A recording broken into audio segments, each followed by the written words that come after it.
to special session 2, the topic of which is innovating at speed. I'm Ben Barry, and I'm the ISS Senior Fellow for Land Warfare. And we have with us Jan Jires, who's Director General Defence Policy and Strategy of the Ministry of Defence of the Czech Republic. And thank you very much indeed for hosting the summit. We then got Tarja, yes. The Assistant Secretary General of Defence Investment in NATO, and then Travis Lancaster, the Deputy Assistant Secretary of Defence for International and Industry Engagement in the US Department of Defence. I won't share our autobiographies, you can find them all on the app. So what are the rules of engagement for this session? Well, shortly I'll ask each of the panellists to speak on their topic for 6 to 8 minutes. We will then open the discussion to questions and observations from the delegates. The session is on the record. I'd just like to make a couple of scene-setting remarks. Now, there is no standard definition of what's meant by innovation. I see two different types of innovation: long-term innovation, and that's what armed forces do in peace, anticipating future conflict and seeking to make themselves more capable. Secondly, wars never quite turn out as forces and governments predict. And often you get action-reaction dynamics and initiatives and counter-initiatives. And so the problems posed in the battle space don't remain constant. In fact, more often they can change with startling speed. And the Ukraine war has demonstrated the advantages for countries of innovation at speed, including not just with hardware, but faster innovation and integration with software and the way software relates to the hardware. But the Ukraine war has also shown the benefits of much shorter innovation cycles. So what we're going to discuss is recent lessons learned for defence innovation at speed and the opportunities and challenges that this provides for European armed forces and defence industries. And we'll start with our hosts. Mr. Jires, over to you. Well, thank you very much. Good afternoon, everybody. Thanks for coming. First of all, thanks for inviting me to be on this panel. And I'll try to briefly tell you about how we in this country see this crucial issue of innovating at speed, especially taking into account lessons learned from Ukraine. Needless to say, Europe is once again a dangerous place to be, so we need to adapt as fast as possible. We are faced with a dramatic increase in capability requirements. What is jaw-dropping in particular are the requirements in areas such as air defense and all things related to enablement and especially host nation support. What makes it worse is that the requirements are very urgent, as we know, and the resources at our disposal are pretty scarce in spite of the recent increases in defense spending. I'm sure that actually over the coming weekend, a lot of will be said about the need to further increase our defense spending around Europe and around NATO. So I won't go into detail, but of course this doesn't mean that our financial resources are limitless. No, they are not, and they will never be limitless, so innovation is one of the ways to go. At the same time, boosting our defense industrial production does not come fast and cheap either. Of course, on top of this, resources are not just about money, but also about people. And I have to say, and I think this is what we shared with most other European countries, we have difficulties attracting sufficient numbers of personnel at short notice, especially when it comes to skilled and motivated specialists who are much needed in this era of multi-domain operations.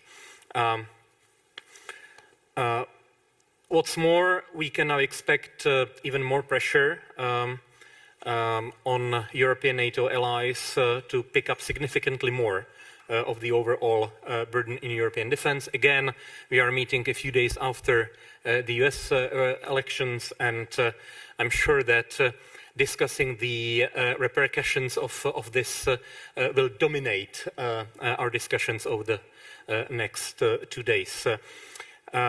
In this context, innovating at speed is not a choice, but a necessity.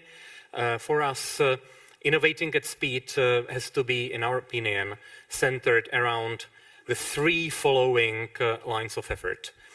First, it is working together more closely with the civilian sector, which means other relevant government agencies, and with the commercial sector and academia. I mean, this, of course, is no rocket science. This is nothing new. We have spoken about this for years, but now really is the time to establish a truly whole-of-government and whole-of-society approach to defense that would be able to address our needs when it comes to innovating fast. Really, we need to find ways of how to work with other government bodies and agencies and commercial sector better than what we have been able to do so far. We haven't so far been able to find good solutions in this regard. With a lot of our deterrence and defense efforts going on within or in the vicinity of NATO territory, we should look into outsourcing what we can to the civilian and commercial sectors and be prepared to accept the associated risk. We should innovate by continuing to strengthen our resilience and planning for civil preparedness in close coordination with the military.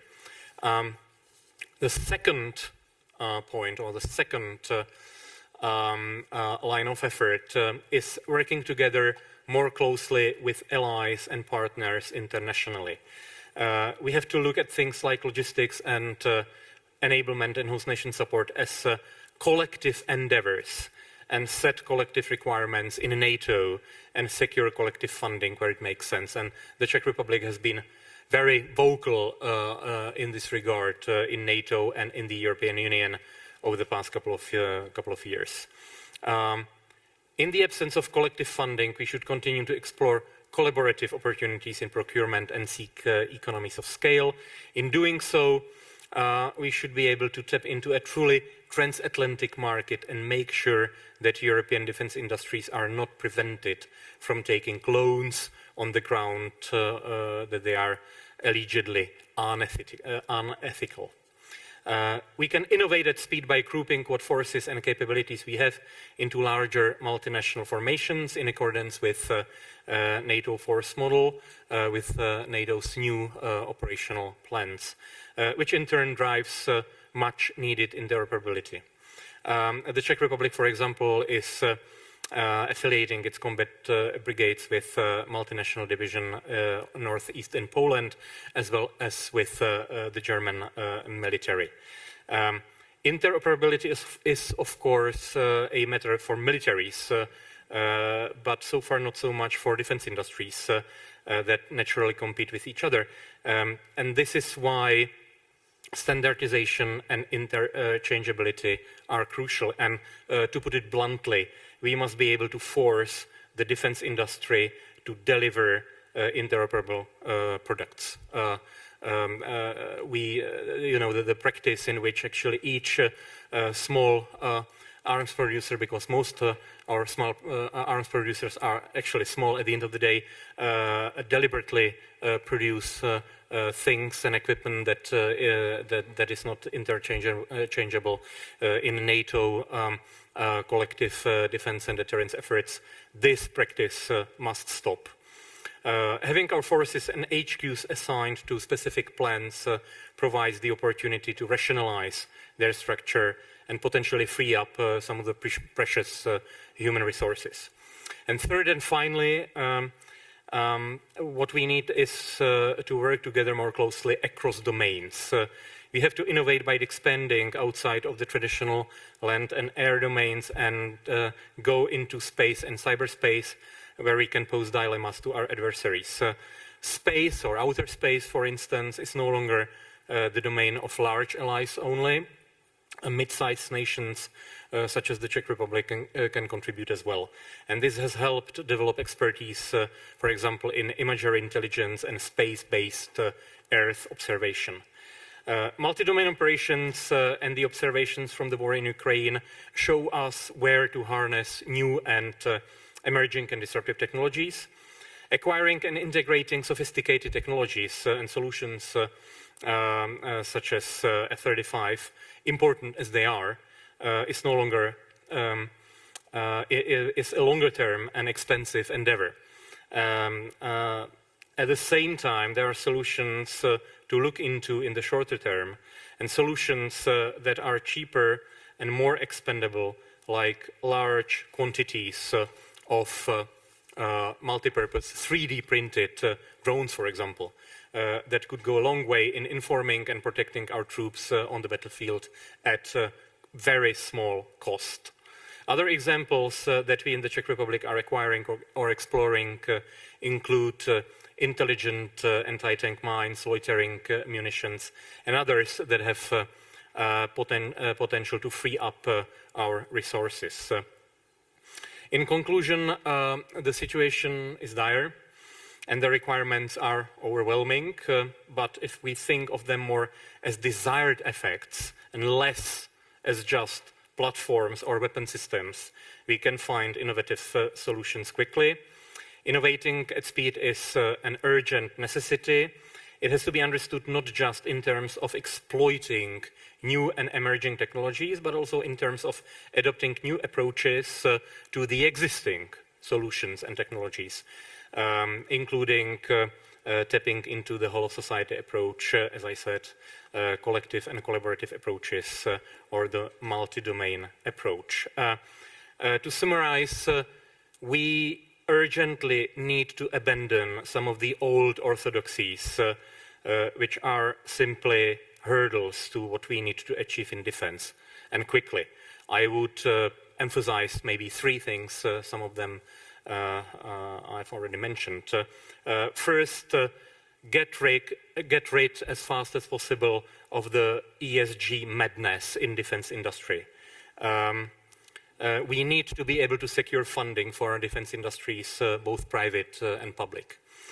Second highlight would be that NATO must really again resume a bigger role in standardization to achieve interoperability and interchangeability. That's what I've already spoken about. And finally, my third highlight would be that the newest and the most technologically advanced, and this means the most expensive solutions are not always what is needed. We need to strike a proper balance between these high-end, newest and expensive technologies and solutions on the one hand, and mass-produced cheap products on the other hand, and this is exactly what we have seen on the battlefield in Ukraine over the past 3 years. Thank you very much. Well, thank you very much. That's very clear. And I took away your three principles about the value of close civil-military collaboration in proper whole-of-government setting, the value of engaging allies and partners, which clearly is operationalised by your military commitment to multinational division North East, and also that this all has to be framed in multi-domain operations. And of course, in many respects, the Ukraine war is very multi-domain, as for example, we've seen in the Black Sea. It was also very interesting what you said about ESG. In the dossier we've produced for the summit, in the discussion of defence industry, there is discussion of the constraints that ESG is posing for defence industries, particularly for smaller companies. And you reference NATO quite often. And perhaps we could hear next from NATO, Ms. Jatala. Thank you very much, and good afternoon to everybody. And first of all, thank you very much for the invitation. It's a great honor and privilege to be here today. And I think the topic that you have chosen is very timely. It's a topic that is at the center of the defense capability development and European defense. Innovation at speed is also one of the key priorities currently at NATO, a topic that we very much work on. Before going to my longer kind of intervention, I have to admit I'm rather new in my role. I started as Assistant Secretary General for NATO Defence Investment Division just 2nd of September this year. So I'm sure you can very well kind of understand and imagine what kind of intensive 2 months I have behind me. So especially during these times when security and defense, and especially defense industry, is so much in focus. So I'm sure we all kind of agree that the current security environment forces allies to innovate fast and integrate these innovations in the conventional and new capabilities, and more importantly, field them rapidly. Our esteemed moderator kind of described a bit what innovation means, and I kind of fully agree with him. There's quite a lot to unpack when we say innovation at speed. So especially while there is a full-scale innovation happening right next to NATO territory. Innovation does not, however, only mean technical capabilities or technology. It also means how we operate, how we make our processes, and what kind of processes we have, how we design the way we work, how we cooperate, and how we fight. So innovation comes in different domains, and that perhaps is something that you will kind of find in my next kind of a remark. So I will not address innovation in technology as much as perhaps in the other areas. So what I would like now to do is to emphasize a few points that we are at NATO working on currently.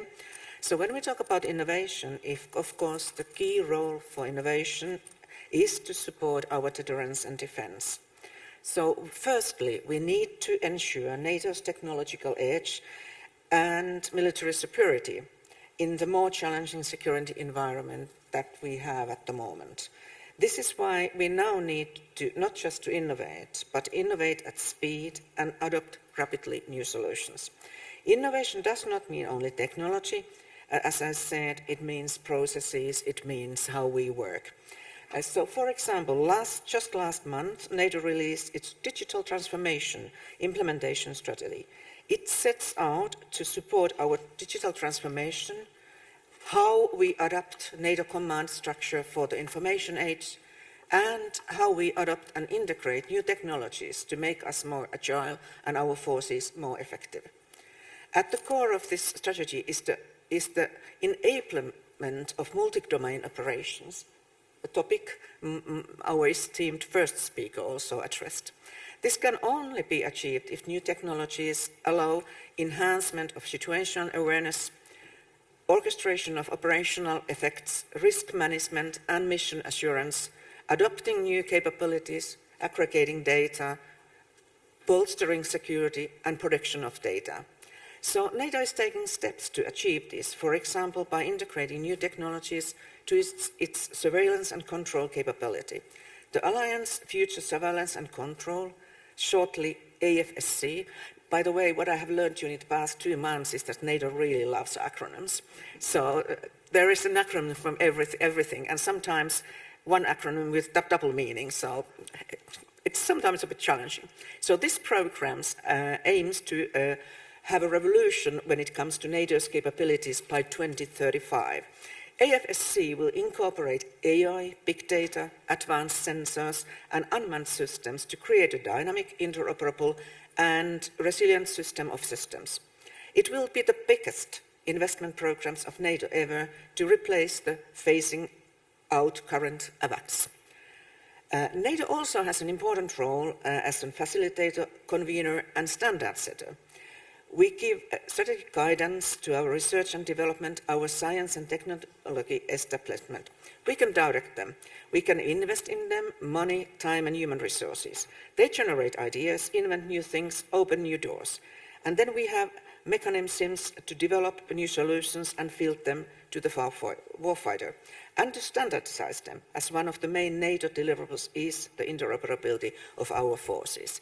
Our previous speaker also mentioned standards, and that is one of the areas that we are currently working on, how actually to modernize and accelerate our standardization process and how to enhance the ratification and implementation of standards in the nation. So happy to hear that that is one of the priorities for Czech Republic as well. We also work with industry to maintain our technological edge. First, with startups through the Defence Innovation Accelerator for the North Atlantic, DIANA in short. NATO cooperates with the private sector to develop new solutions. DIANA brings together 23 national accelerators and a vast network of 182 test centers to work with startups to solve critical defense and security challenges. Second, with traditional defense companies, we work through the NATO Industry Advisory Group, where we have more than 5,000 transatlantic companies, of which more than 80% are small and medium-sized enterprises, and, of course, including most of the prime contractors and OEMs. So we have a very close cooperation with the industrial sector as well.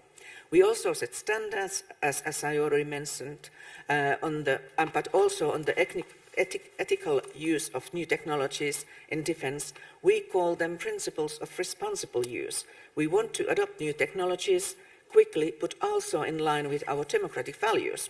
This is to create a predictable, trustworthy and responsible environment where innovators feel comfortable cooperating with the defense and security sector. Second topic that I would like to address is long-term support to Ukraine. Support Ukraine and build on their experience, which is driving the base of innovation. Innovation occurs where there is a need for it. For a nation at war, there is no time to lose, and there's a strong need. We closely monitor technological advancements on the battlefield in Ukraine. Ukraine's ability to adopt innovation and integrate it with traditional warfighting is a fundamental pillar to Ukraine's ability to counter Russia.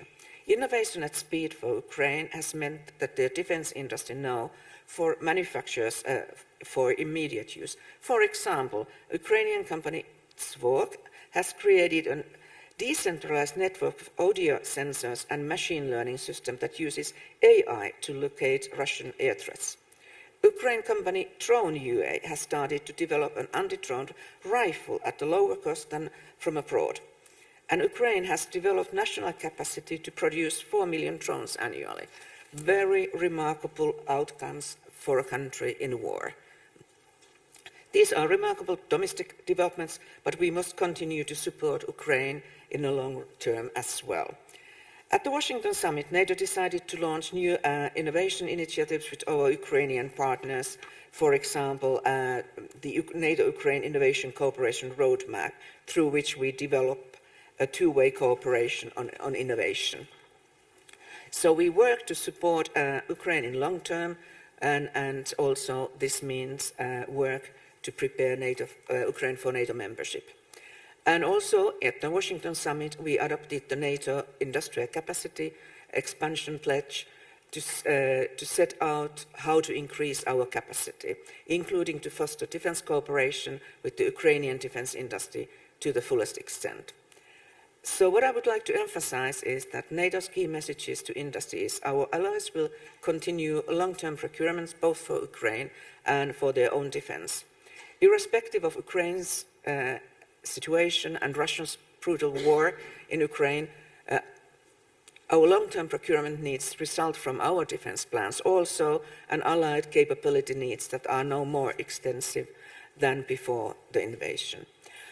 Cooperation was mentioned earlier as well, how we need to cooperate with civilian sector, academia, whole government and whole society approach is needed, and we need to also cooperate with our partners.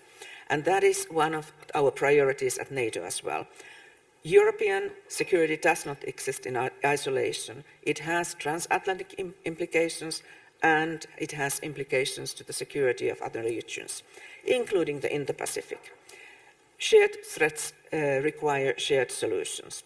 We cooperate at NATO with a broad spectrum of global partners, including the Indo-Pacific partners and the European Union. And we need to expand this cooperation in different areas, including technology and innovation.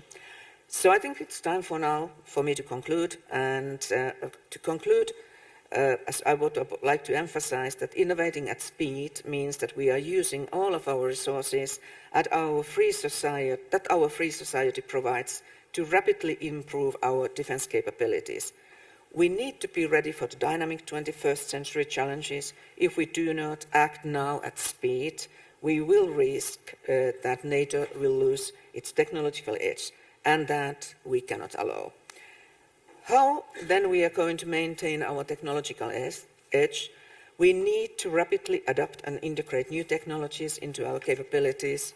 We need to ensure that our industrial base outpaces that of our adversaries, and that we maintain vibrant and capable transatlantic industry. We need to work close with our partners, including EU and all over the world, and we need to ensure that Ukraine will prevail. And this is the work that we have for the coming years that we need to take up. So I think I will conclude now. I have overstepped my time already. Thank you very much. But very, very stimulating.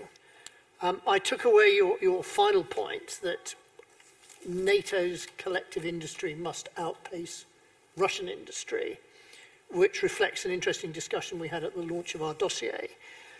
Which relates to your other point about the long-term support to Ukraine and those very encouraging examples of what Ukrainian defence industry has achieved, which in the fullness of time, I'm sure other NATO nations would be able to benefit from, but there's a war to win first. And your point about NATO's cutting edge is military capability, it's the centre of gravity. I was also very interested in your point that it's not just technology that you can innovate in, it's the rest of what the British call the lines of development, or the US calls .mil PF, logistics, training, infrastructure.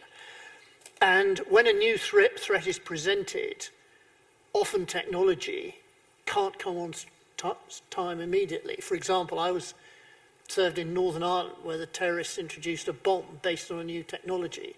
Now that technology could be countered using British technology, but it was going to take at least 6 months before it came online. So in the meantime, what could you do about it? Well, it was your tactics and training people to use the tactics. But I must congratulate you also, because of all the NATO speakers talking I've ever heard, you've used less acronyms than any of them. Thanks very much. Finally, from the Pentagon, Mr. Lankster. Well, coming from the Pentagon, I'll probably have a few more acronyms. Thank you. I really look forward to joining this. As I was sitting up here, I thought I'd jot down a couple of my thoughts on the benefits of innovation, and a few of them include mission capability, being able to deliver capability that's needed in time and at scale. It also offers the development of new applications. And then there's economic benefits, obviously, to the industrial base, jobs, revenue, and the opportunity to perform capital expenditures to continue innovating. So I see it as a cycle, a continuous cycle, which is very much a benefit. So in my role, I champion industrial cooperation, and I really appreciate your statement there. Shared threats required shared solutions, and that's what my role is really about, is really promoting industrial cooperation. So I'll speak on, how can we innovate faster, overcome potential barriers in the innovation life cycle, and improve transatlantic innovative relationships. We're all living in a decade with pacing and acute threats. We've been talking about Russia's unprovoked war of aggression in Ukraine, but there's also the PRC's bullying of its regional neighbors, which really is fueling demand for defense items. Our adversaries are on a wartime footing and innovating at a pace that demands full engagement and cooperation across the Atlantic. Meeting our own defense requirements with allies and partners currently outstrips the capacity of any one nation, especially as technology evolves. A robust defense industrial base provides the enduring foundation for U.S. military readiness and that of our NATO partners. The defense industrial base cooperation helps to support the readiness of U.S. allies and partners. International allies and partners are a cornerstone of what we call integrated deterrence. These relationships will continue to be a cornerstone of integrated deterrence in resisting and defeating known and emerging threats. Russia's war and invasion on Ukraine has acted as a catalyst for real-time innovation and testing of new battlefield technologies. Ultimately, we have learned that the country that innovates the fastest will be most successful on the battlefield. For instance, Ukraine has been a proving ground for small unmanned aerial systems with dual ISR and payload capabilities, which, though not new, have transformed battlefield operations. Unfortunately, we frequently act after the fact to battlefield needs that puts us behind the curve of our competitors. Agile acquisitions, research and engineering, and production processes are imperative if we are to deliver technologies to our warfighters not only at the pace of need, but before a need becomes a gap. Bringing together our defense leaders that are responsible for capability development, procurement, and delivery with those that have the requirements, such as our military services. And we've done that in the U.S. through what we call the Ukraine Defense Contact Group, which brought together 40-plus nations that continuously meets and ensures that those that have capabilities and the responsibility for delivering and developing and procuring those areas bring those to the battlefield.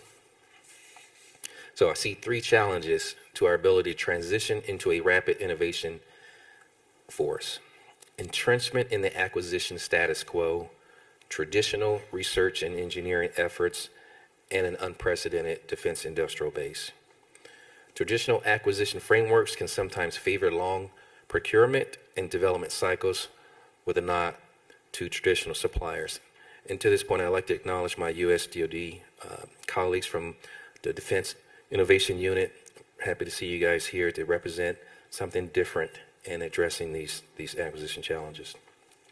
Rapid innovation may breed solutions that do not meet the mark in the field, but we have to accept there was a natural step in the innovation life cycle. May not be 100%, but 80, 90%. We should endorse that principle in the research and engineering life cycle. DoD recently reinvigorated the Manufacturing Technology Program to create 9 DoD Manufacturing Innovation Institutes, the public-private partnerships designed to overcome challenges in the U.S. manufacturing across technology areas. This program allows for intellectual property to be shared amongst institute members, improve collaboration, and remove stumbling blocks along the way. We should invest in our industrial bases, look to each other to provide best practices in the innovation lifecycle, but also ask industry to respond to demand signals with capital expenditure investments. If we can remove the barriers in information sharing, we will improve our collective ability to innovate and be successful mission partners. The U.S. National Defense Industrial Strategy outlines several solutions to these challenges, including the flexible acquisition pillar to develop strategies that result in reduced development times, reduced costs, and increased capabilities. I happen to have brought a copy of a National Defense Industrial Strategy implementation plan that was just released a couple of weeks ago. We continue to work to enable more flexible pathways to rapidly scale and field new critical capabilities. The Defense Industrial Base Consortium Other Transaction Agreement, or DIBC-OTA, there's my acronym, which was launched in January 2024. This DIBC-OTA will help stimulate growth of Defense Industrial Base and enable a more rapid execution of Defense Production Act funding. DoD will also leverage existing industry standards where applicable, rather than operating in isolation and inventing new standards. Utilizing widely accepted industrial standards will facilitate and simplify integration and production efforts. DoD will prioritize commercial solutions where applicable and reasonable. Procurement of commercial items brings significant benefit to the DoD, including creation and integration of new technology, greater product availability, reduced acquisition cycle times, increased competition, and an expanded pool of non-traditional contractors who seek to do business with DoD. The FY25 President's Budget request also contains multi-year procurement authority, which is a proven and powerful tool to meet immediate threats, support the defense industrial base, and surge and maintain munitions procurements. We have awarded several multi-year procurement contracts this year alone. With the NDS, the National Defense Industrial or NDS implementation plan just released that I highlighted, we'll implement those actions through 6 cross-cutting initiatives. These are aligned with the strategic priorities. The implementation plan outlines the risk we will face if we do not achieve the goals of the NDIS. Emerging allies and partners in the industrial collaboration and innovation is key to delivering systems that will improve standardization and decrease the economic and supply burden on any one country. Co-development, co-production, and co-sustainment are critical for NATO allies and partners to improve their own military readiness and that of the collective. It is imperative that the United States proactively develops, grows, and sustains multiple redundant production lines, including by working across a consortium of like-minded nations. This is needed to ensure production capability and capacity at scope and at pace, while mitigating exposure to supply disruptions for ever-changing and complex supply chain, global supply chain. The DoD also urges our transatlantic partners to focus on a global vision as they expand their domestic industries with longer-term initiatives to ensure these efforts avoid protectionism, ensure long-term interoperability with NATO, including the United States, and help create more resilient and secure supply chains. Our mutual goal is to produce more material faster and cheaper, especially in the context of meeting Ukraine's urgent need. Defense procurement and acquisitions between countries and pooling of collective international demands are often essential to keeping production lines open for critical defense articles. In conclusion, security cooperation with our allies and partners is a cornerstone of our foreign and defense policies. Today's challenges require us to pursue greater defense industrial cooperation, including through co-development, co-production, and co-sustainment. We want to work with allies and partners to complement each other's defense production and expand our collective production capacity. The NDIS supports working together to create a global industrial ecosystem. This would bring prosperity, create new opportunities, and deliver the potential to deter any adversary. Thank you.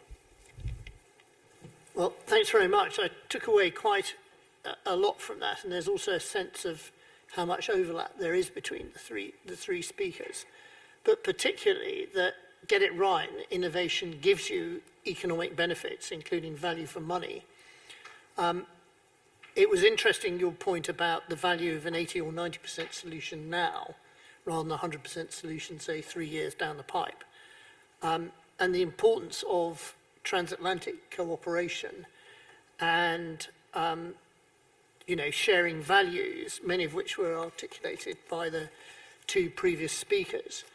I think what we've also had from the last 2 speakers is a sense about NATO and standardization. Now, some of you who are not from a military background may find this quite difficult to visualize. So if I could give you an example, I commanded a NATO brigade in Bosnia, and I had helicopters from the UK, from the Netherlands, from Canada, and Slovakia and Slovenia. And they all interoperated seamlessly. So they spoke the same language in the air, they used the same terminology, so there could be no misunderstanding. And furthermore, any helicopter from any of those 4 nations could refuel at any other nation's helicopter base, because NATO puts in a hell of a lot of effort about this very unglamorous piece of work, interoperability and standardization, but it really does allow NATO to be an alliance where forces can plug and play very, very quickly. So we've had 3 very stimulating conversations, and it's now your chance to ask questions, make suggestions, or even if you've got a better idea, put it forward. So you're all at seats with microphones, and if you'd like to join the conversation, could you please put your hand up, catch my eye, and I'll attempt to call you. And it's right, so I'll probably group people together then.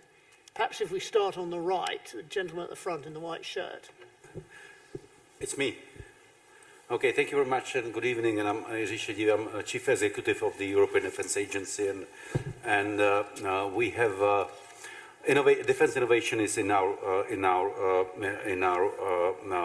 genes, I would say, since the beginning. Now, I have 2 comments. First one on what Jan Jireš mentioned, referring to the ESG, which is the environmental and the social and governance parameters for delivering money or lending money or whatever to the defense industry. And indeed, I'm very glad to read in the assessment that we have in front of us, and it's page 35, and there is a, and I will quote at the European Defence Agency summit, which was not summit, it was a meeting of defence ministers, but 2023 EU defence ministers discussed the level of access of European defence technological industrial base to both public and private finance. We issued actually with the defence ministers a joint statement, which is very strong document, which provides both sort of a policy guidance and a lot of, I would say, supportive analysis vis-a-vis the financial institutions. The problem is, it's not the EU actually that would be imposing this kind of restrictions. It's the respective banks and other financial institutions that are acting in sort of an activist way. And when we are discussing, because we were asked, the European Defence Agency, by the member states to deal with this, so when we are discussing with those institutions, we are always hearing, oh, it's our shareholders actually that have problem with financing defense industry. But it's been improving, and 2 weeks ago, 3 weeks ago, I signed a memorandum of understanding with the one of the vice governors of the European Investment Bank, who is responsible actually for that kind of a security-related investments. So they are extending the eligibility of all that. So hopefully we are getting a bit further. Second comment on the very defense innovation. Now, we have established almost 3 years ago within the European Defence Agency the Hub for European Defence Innovation. And the main purpose of this, and it's really hub, it's few people, but the main purpose is to help small, medium enterprises, startups, to get through what we call the valley of death, which is between the initial idea, innovative idea, but then to get it into the practice. Yeah? And then we have that sort of a ladder of the how to get from the idea to implementation. We have a lot of now projects in that respect, yeah? But the problem is, in the end, it's all about money. It's all about money, and it's all about political will to aggregate, actually, into some more sort of larger projects, yeah? And to get through that valley of death in terms of the technological level of relevance, led. Yeah? So, this is fine, what we are discussing here. But in the end, if you look, and I'm speaking about, because we are collecting figures from the EU, this is my last point, there is a sort of a commitment that 2% of defense spending should be invested into R&D and innovation. Yeah? Now we are around 1.5, 1.3%. By the way, Jan, sorry for that, exposing Czech Republic. I was actually looking into the structure of the Czech defense budget. In this respect, it's 0.5 hardly of the overall defense budget invested into research, development, innovation. And if we look at and this is really my very last point, if we look, because we should be comparing ourselves with those that are really innovating, yeah? China, from imitator to innovator, US, clear. Now, the aggregated figure for, we have the last figures from 2022, EU, member states, ministries of defense, investing something like 2 billion euro into research, development, innovation. US more than 10 times more. Yeah. So just in the end, it's about political will, and it's about money, and it's about indeed aggregation of demand. Well, thanks very much. I'm going to ask the panel to respond to that because it was a very interesting interjection. And I think each of you might want to say something in response. And we'll start with the Czech Republic, I think. Yeah, I'll try to be brief on your first point regarding ESG. I completely agree. Initially, like 2 years ago, we, of course, suspected EU legislation and regulation for being behind, these ESG rules, because, I mean, that's a typical approach in Europe. When there is a problem, you always blame the European legislation and regulation. But then, of course, we discovered that this wasn't actually the case. There is no EU legislation or EU regulation that would prevent private banks and investment funds from actually pouring money into defense industry and defense innovation. It's really about culture in the boardrooms of these banks and investment funds. Simply, these institutions are obviously stuffed with woke compliance executives who truly believe that weapons and military equipment is evil and should be disposed of. So it's at the same time, this means that this is truly a challenge because you need to change this mindset, and it takes time. It's not just about making a political decision and change the legislation or discard some kind of regulation. It's really about slowly building the momentum and explaining to these people that they really should change their mindset on funding defense industry and defense innovation. On your second thing, at the end of the day, all bureaucracies all bureaucracies hate speed and innovation. And I'm not just speaking about government bureaucracies, but also international organizations bureaucracies, military bureaucracies, because those, generals sitting at NATO or the European Union are military bureaucrats at the end of the day. They are no warriors. And even industrial bureaucracies, especially when it comes to government-owned industries. And these people really need to get a strong nudge to change their ways, a shake-up. And of course, we all believe that the ultimate shake-up was the full-scale Russian invasion of Ukraine in February 2022. Apparently, it was a shake-up to an extent. It changed some things, but not nearly enough. So we need some more, shocks and shake-ups, and of course one of them was delivered by US voters just a few days ago. Defense industry or defense in general is a strange market, of course.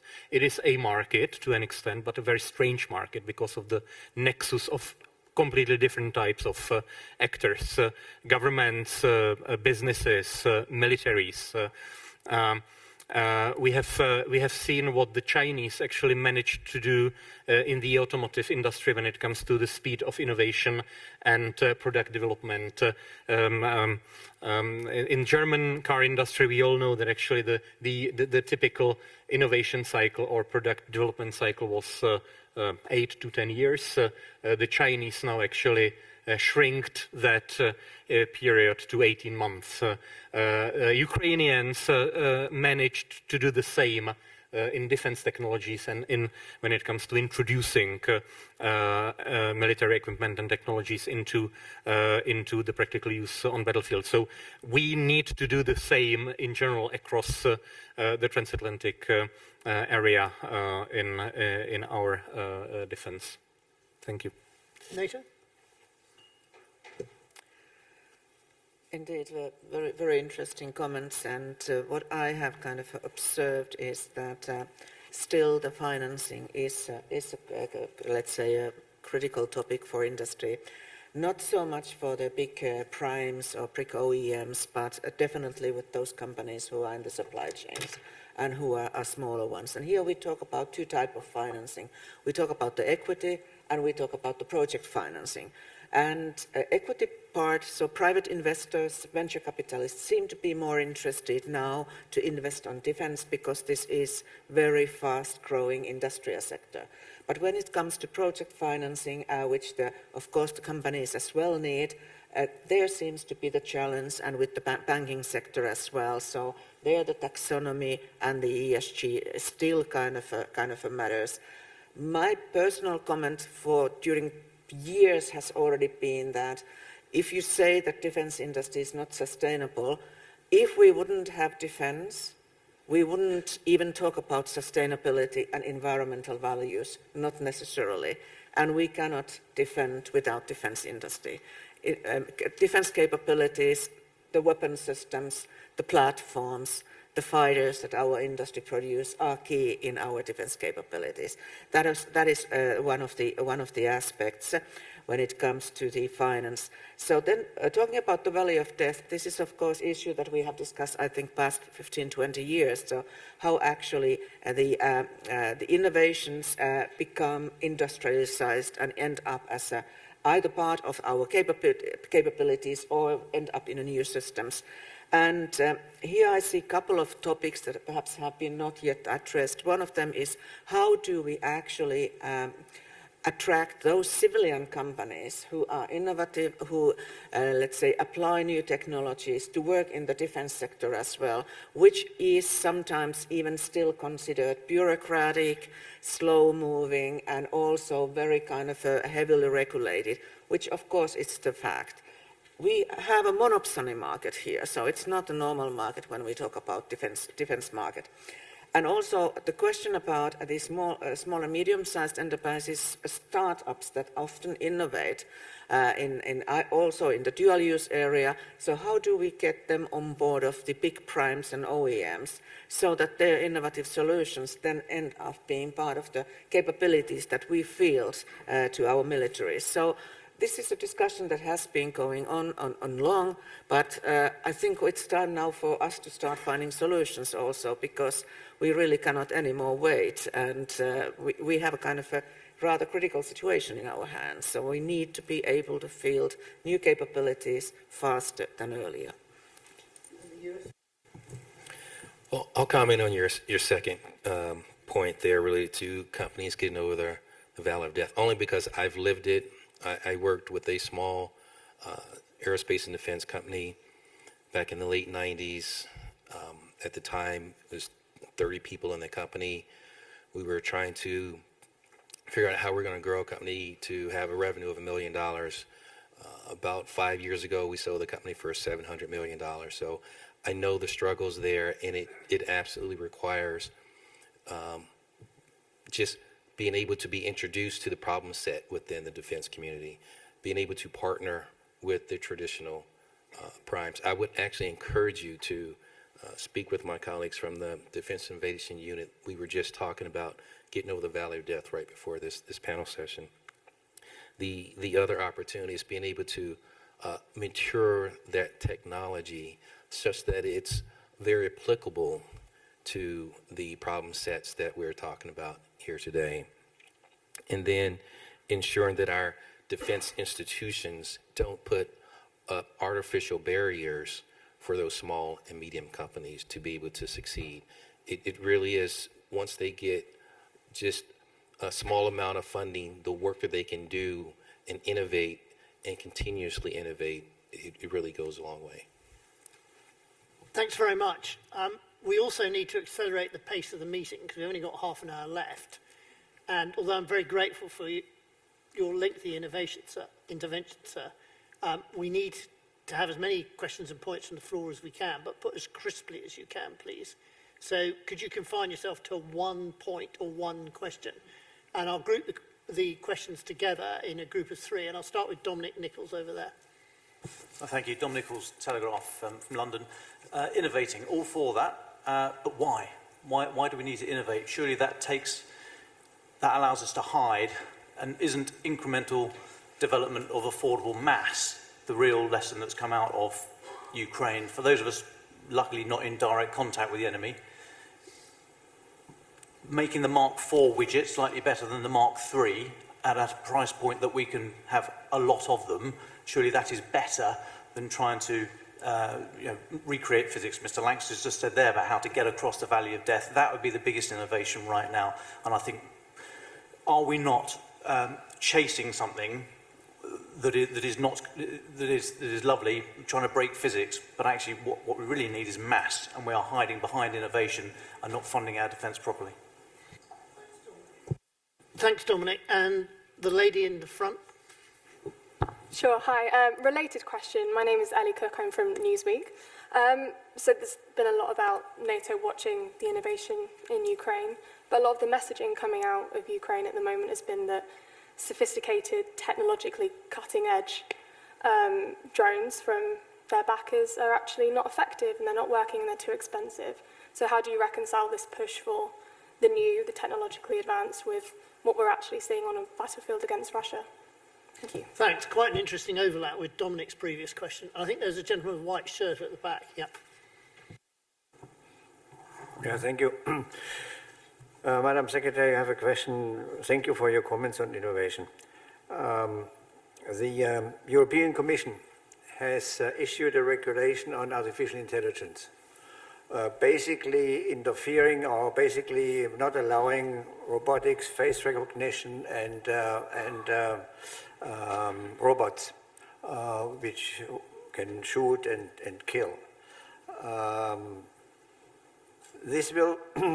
The question is, for small companies, if they can we continue to work on the necessary equipment we need if we have to go to war, unfortunately, like we see in Ukraine? We need all of those equipments. And this regulation basically indicates that it is unethical according to the regulation, and therefore not in accordance with European values, and therefore it is not allowed to develop, and of course not to use. Same is true for satellites. SpaceLink was very helpful in Ukraine. Galileo is not able to complement it or replace it in any form.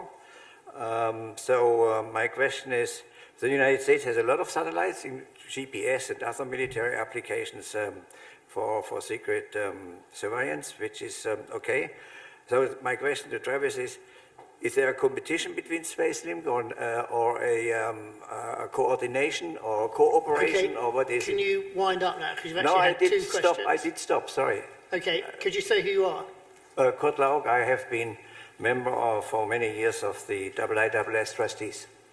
Okay, thank you.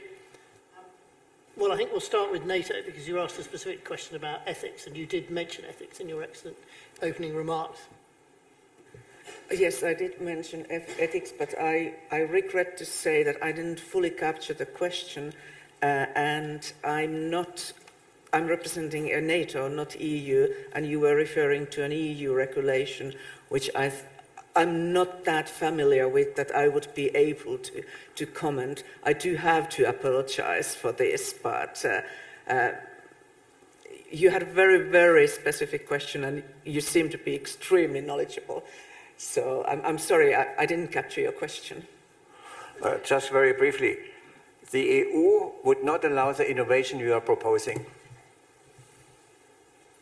And you're saying in the specific case of the application of artificial intelligence to lethal systems? The EU would not allow innovation when it comes to robotics, face recognition, drones, and other things, according to this regulation, and you are proposing exactly that, which is correct. I support what you say.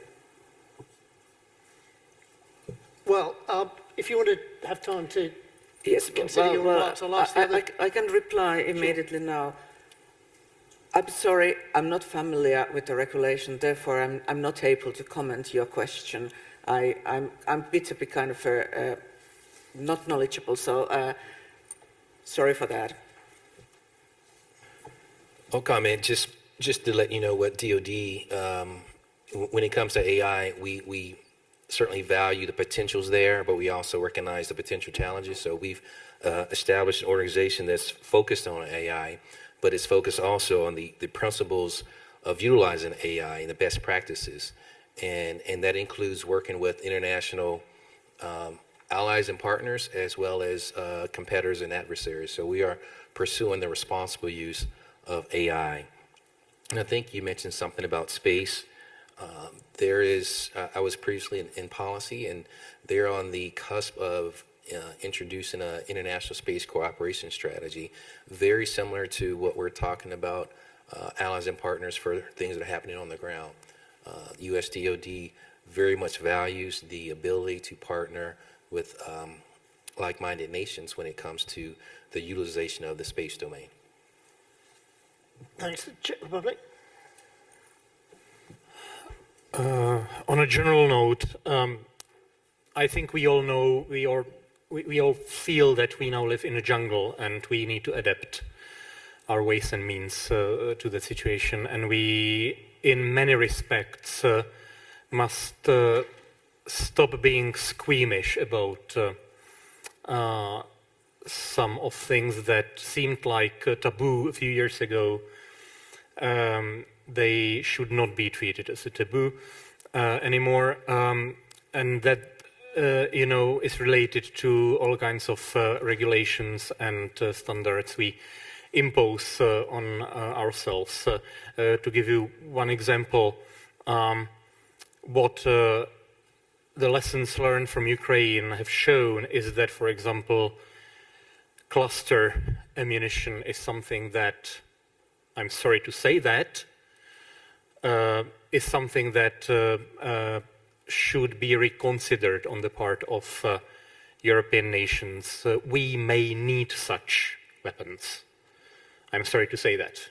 So this is one example. Another example, our colleague home country, Finland, a beacon of Nordic decency, and a trendsetter in everything that is progressive and good and nice, never have gotten rid of the landmines and never signed up to the Ottawa Convention for a good reason, because you always knew that you needed the landmines to be able to defend yourself vis-à-vis Russia.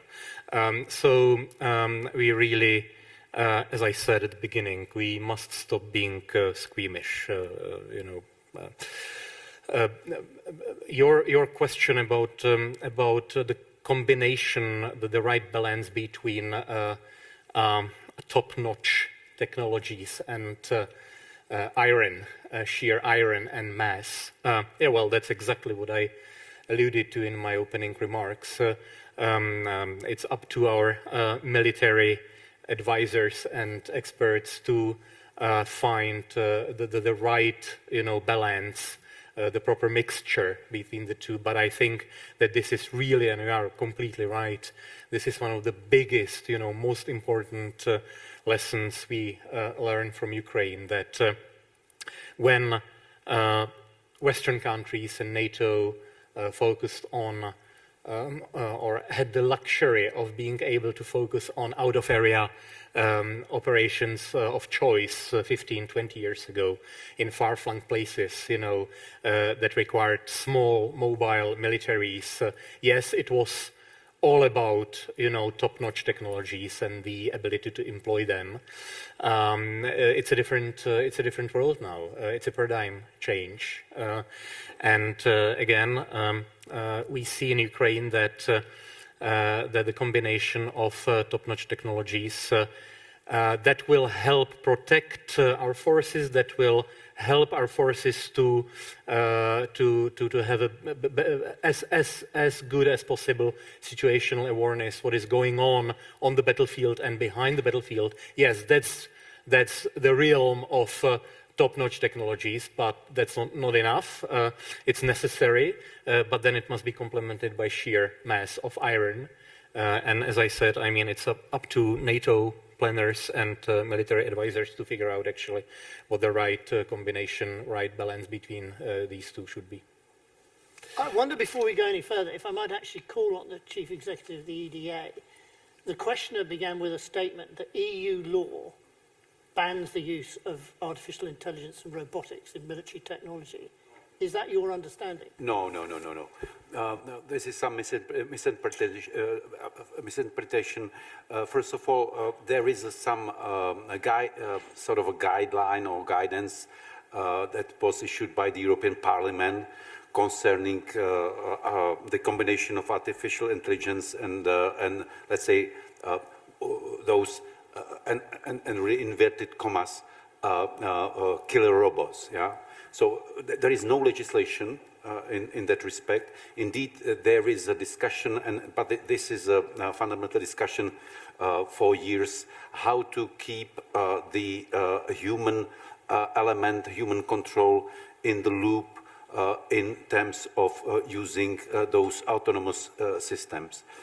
But and so again, I am not aware of any commissions or commission issued regulations, but in the end, any legal acts in the European Union, and especially in these areas, are approved by the member states. Yeah? So it's the member states, yeah? It's not the Commission. And indeed, in this discussion, and this is my last point, Germany has been very much sort of a leading power since at least 10 years. At least 10 years in the way of trying somehow to limit or introduce all those ethical aspects. I'm not commenting on this, but indeed our enemies are absolutely ignoring any ethical aspects of all those new technologies emerging and disruptive technologies at all. Yeah? But this is a high political question. But again, no, I'm not aware of any. Perhaps I'm wrong, but I'm not aware of any legally binding regulation issued by the Commission in this respect. Thanks. And you had a comment from NATO briefly. Yes, thank you. I think the first question was very interesting. Why do we need to innovate? And a reference to incremental development. And like I said in my kind of opening remarks, I see innovation from a broader perspective. How can we improve our processes? How can we work better?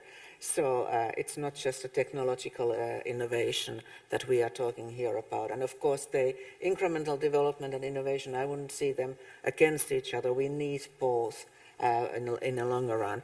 And then getting back to the AI and the regulatory aspects, of course, I was a shocked bit because I have a legal background, I'm a lawyer by training, and I was like, okay, there's a regulation I'm not familiar with. But of course, when we look at the innovation and what we propose from NATO perspective, of course, we respect all the international treaties, laws, regulations, and of course, expect also that the allies respect them and their own regulations. So that is perhaps what I would like to kind of point out as the last remark. I also just wanted to comment briefly on the question on drones and not working and how to reconcile innovation.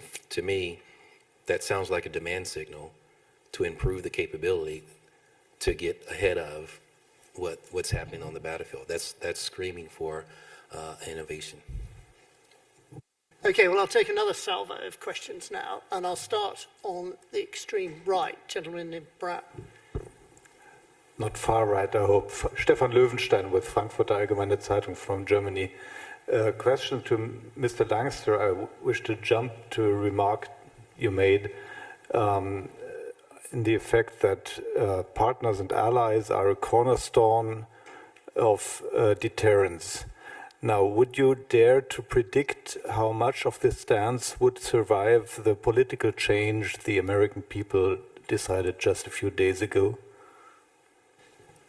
Interesting question. And then the lady in the middle. Hi, good segue, actually. I'm Lara Jakes with the New York Times. Hi, good to see you finally. We heard a lot on the previous panel about concerns about the effect that the Trump administration would have on transatlantic defense partnerships. And I'm wondering how each of you assess how that in turn might affect industry and innovation. Travis, I wonder if you could talk to us a little bit about how much of this is already Trump-proofed, to use a word that we hear around the NATO's headquarters quite a bit. And again, how the Europeans are planning for this possibility. Thank you. Thanks. And then, yes, gentleman with the beard. Hi, Jeff Bowengola from Microsoft. I had also a question about artificial intelligence from the previous round, and it was going to be around what use cases perhaps the panelists might see using AI in this current environment. I would make reference also to the AI Act that was finalized at a political level back in December of last calendar year. It does set up a system involving an assessment of risk based upon sort of no risk, minimum risk, medium, high risk, and unacceptable risk. And so there are indeed lots of opportunities for innovation in this space, including in defense, I would say. But because I was partially asked and answered, I would ask a different question perhaps, and that is around cybersecurity and cyber warfare, because as we have artificial intelligence, I think we're prompted to think about the ways in which that might both mitigate the risk of cyber criminality and cyber warfare, but also potentially increase it as well. Anything that's a powerful tool can be also a powerful weapon. And I wonder whether or not the panelists might comment on ways in which government and the private sector can collaborate in that very important area, which got, I think, less attention in the very fine dossier we looked at earlier. Thank you. Thank you. Well, I'll let Mr. Langster go last, because two of the questions were specifically pointed at him in the Pentagon. So perhaps if we could start with Czech Republic. Well, all questions related to the US elections and the looming Trump administration and Trump foreign defense policies. Well, as I said at the beginning, I expect that actually this is going to dominate both most of the panels and informal exchanges over the next 2 days. And of course, there is a lot into this. A lot of it is still about. It will still be speculation because we simply don't know many things. But I would say, from the perspective of the Czech Republic, that we don't see this as any kind of catastrophe. I also would kindly ask our especially German colleagues to stop saying nasty things about Trump, because it doesn't help. It's all pretty open, and it's very much up to us Europeans actually to make sure that NATO stays cohesive and allied solidarity between North America and Europe is as solid as we need, and I believe it is achievable. Focusing on this particular issue of defense industry innovation, I think what is needed is having a real transatlantic defense market. There should be absolutely no attempts in Europe to prevent access to American defense industries on European markets. We, as the Czech Republic, have always, opposed these ideas and attempts in the European Union. Strategic autonomy, as some love to say,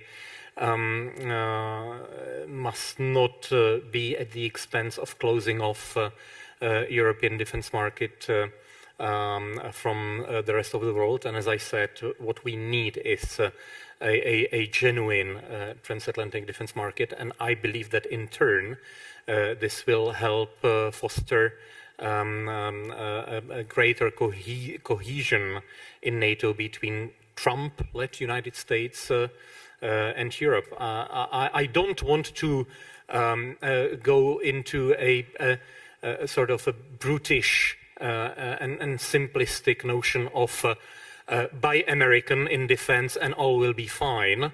Well, first, it's not 100% certainty that if we all, I mean Europeans, now start frantically buying American defense products, all will be fine. It's not 100% guaranteed. At the same time, it always must make sense. But integrating transatlantic defense market more than has been achieved so far is definitely one answer to this very broad question of what to expect over the next 4 years. But it's not just about the next 4 years, as we all know, and especially the Americans know that, maybe rhetoric and words can be harsh, but the broader societal trends in the United States when it comes to transatlantic defense and security partnership will always be there, and Europeans will need to address them regardless of who's the president, who the president is, and this is something that is not confined to the upcoming 4 years, but maybe to the upcoming 40 years. Thank you. Yes, thank you. I've somehow kind of assumed that this question would come up. I would look this from a bit different perspective, that when we look at the NATO and NATO allies, we are facing growing number of challenges globally. We have from more aggressive Russia to terrorism and to strategic competition. These challenges, along with the growing alignment of China, Russia, North Korea, and Iran, require even closer cooperation together through NATO to deter aggression, protect our collective security, and support our economics. And through NATO, US has 31 allies, friends, that also can keep Americans safe. And what I would like then also to underline that when President-elect Trump takes the office in January, he will be welcomed by a stronger, larger and more united alliance, with 2/3 of allies now spending at least 2% of their GDP on defense. So we have changed and we have strengthened the alliance during the past years, and we need to continue these efforts in order to preserve peace and prosperity across North America and Europe. So, thank you. Thanks. I expect you were anticipating one or two of those questions. In fact, I was wondering why it took so long. I certainly don't have the answer, though I will comment that a strong economy typically is something of interest to any administration. And the aspects of, we've been talking about innovating, we've been talking about how the current threat has outpaced and outstripped the capacity and ability for any one nation. So there is certainly the opportunity where businesses, the defense industrial base has an opportunity to grow revenue and support in a partnership way. So I would offer that a strong economy can grow, by ensuring that the defense industrial base is healthy, robust, and strong. And in the global strategic domain, it also provides economic deterrence if the U.S. has a strong economy.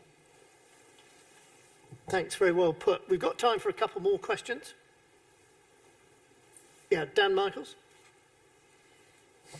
Hi, Dan Michaels with the Wall Street Journal. A lot of innovation comes from small companies, but a huge part of the defense industry is very entrenched big companies who really don't want small competitors nipping at their heels. And it's not a real market, so you don't have the dynamic in the free market private sector. How do you knock heads together in the, among the entrenched players to avoid them from killing off their potential competitors? Thank you. Very good question. There was someone else in that direction. Gentleman. Thank you very much. Actually, I'm Yaqub Al-Hamadi from United Arab Emirates.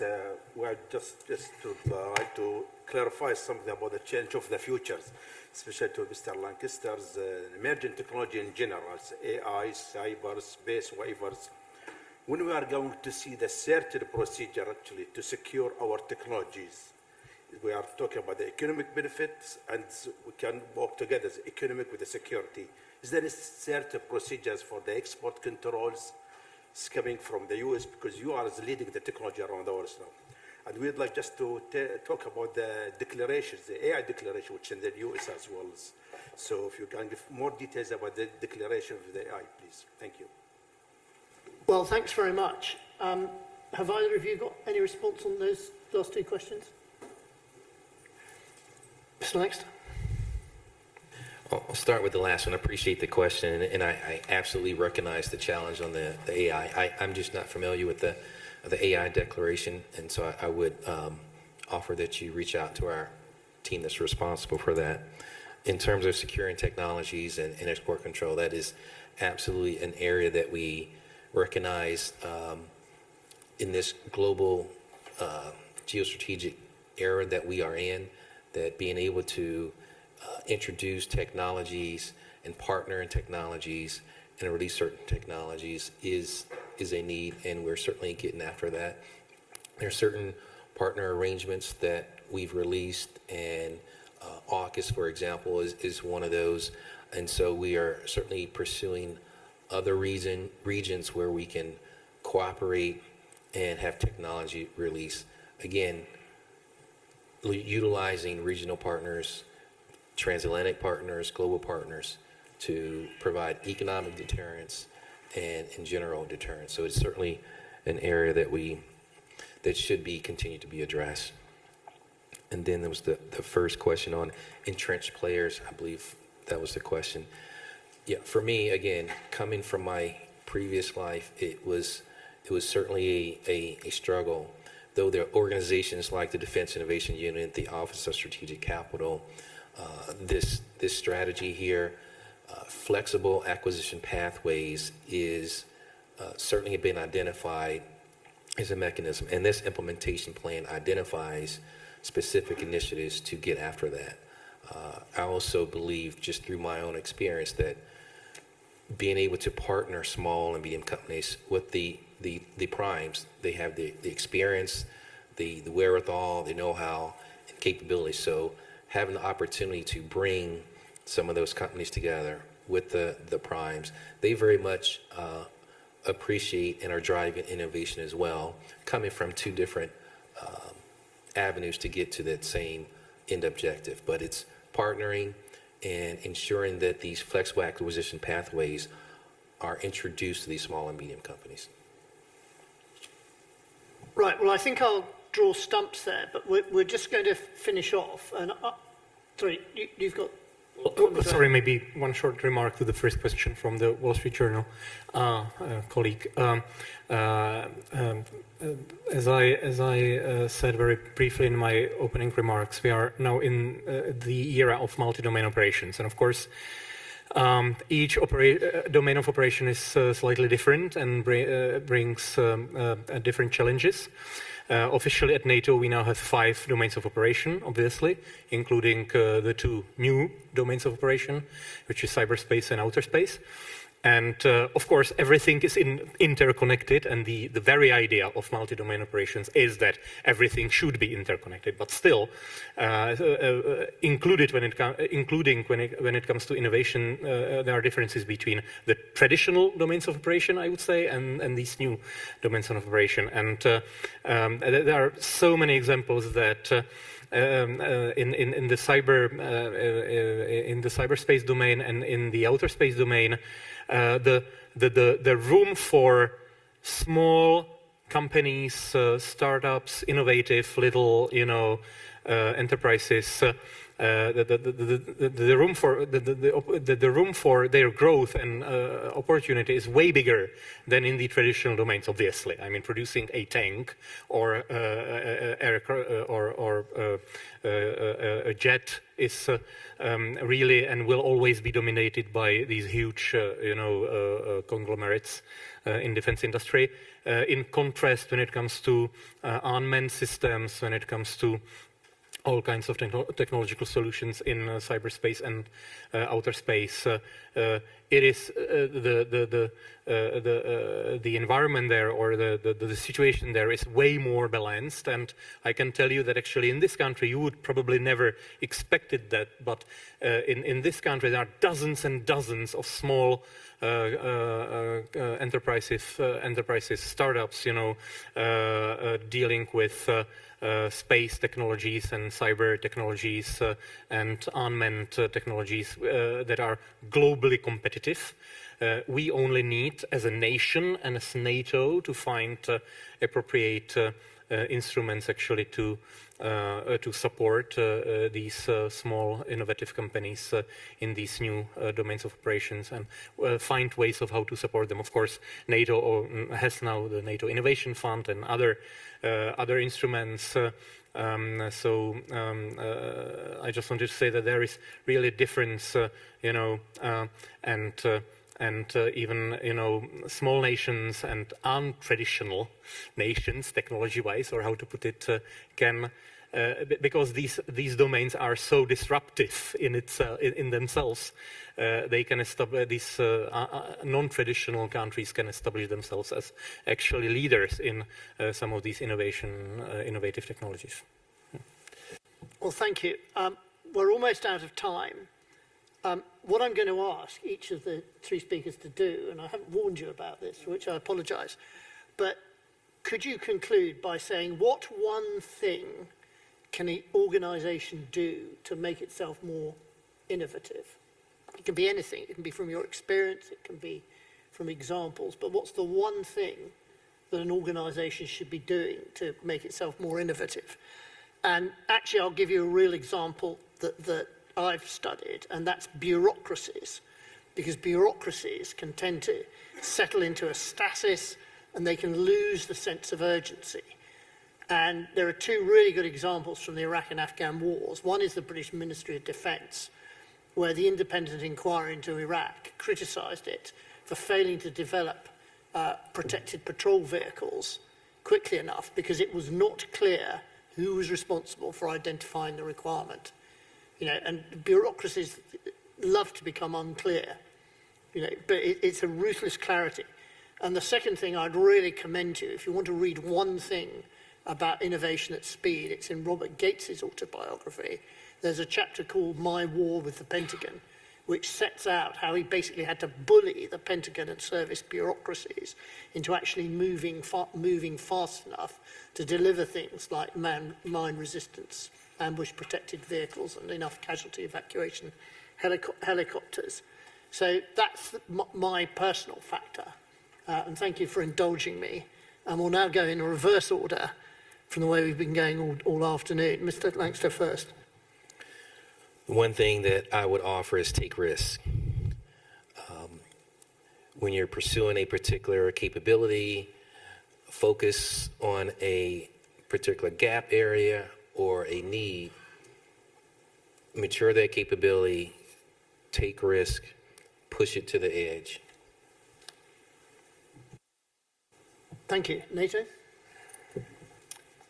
You mentioned bureaucracy, and I kind of make a point from there. organizations actually should look at their processes, review them thoroughly, consider, is every step in the process needed? What's the purpose? What's the added value? And how can we make our different processes faster and supportive to innovation? Because I think we are quite cautious about taking risks in many of the areas.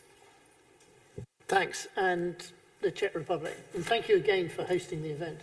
My pleasure. Well, I couldn't agree more with what I have just heard.